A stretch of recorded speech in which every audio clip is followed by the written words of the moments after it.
don't know where to start. Like they just don't know. They're earnest, they're hardworking, that like they just don't even know where to begin, especially people who have been focused on other people, mothers in particular, who are so focused on family, focused on their kids. Now the kids are gone and they're going, oh, what do I do now? And they don't know how to find what fulfills them. So what's Yeah. your advice? How do people start to find what that path might be? Two things. One is, for a lot of us, it comes from our past wounds. It comes from our past scars, I should say, not wounds, but our past scars. So for me, impacting kids, I'm on, two different charity boards for kids. I'm helping a foster care program next month and speaking at a ball and a fundraiser. And so, I think about my story can impact a lot of kids.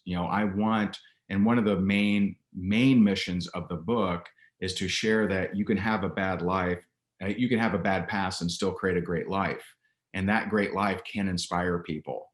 And Mhm. so that, I would say, is the number one source. Is, where were you neglected or abused or traumatized, or what obstacles did you overcome? Because the fact that you survived them is an inspiration to those people who are still struggling with that.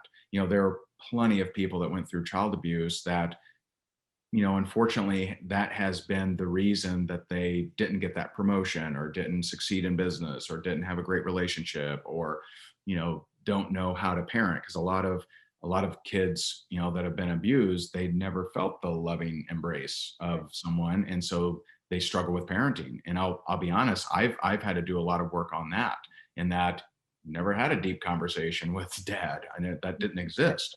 And Right. so, like, I've had to learn how do I learn this stuff, because I didn't experience it like most people. And so I say that's the number one. Number two is go out there and do something. I have friends that they run a company called Unique, and they just heard about a story of, one of their friends who had been sexually abused, and they said, man, we have the money, we should do something about this. And neither of them had been victims, Right. but they were inspired by someone's story. And so they started a company to fund sending women to these retreats that help them heal. And so they've now, I think they've helped like 8,000 or 9,000 women. They've sent them for free to a center to help them with healing. That's extremely admirable. Now, they didn't have the trauma themselves, they didn't have the abuse themselves, but they went out there and did something. They felt the goodness of that, and they decided to really, pedal down on that.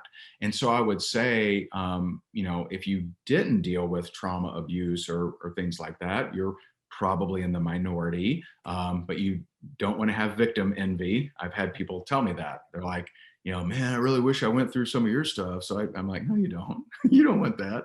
That's silly. But some people overthink things. So you go and do what you can and find that feeling. Um, one of the things that helped me in my career that I totally didn't plan was me sharing the story of reconnecting with my dad after 13 years of not talking to him. And I didn't realize that that story would go on to generate hundreds of letters from people that reconnected with their dad, their Right. mom, their sister, their Mhm. brother, their aunt, their uncle. And so, go out there and do something. You don't have to, maybe you go and feed the homeless, and maybe you find that, man, I really like this. Or maybe you go and serve at a soup kitchen, or maybe you go and Habitat for Humanity or something like that, to to really find your your passion, what moves you.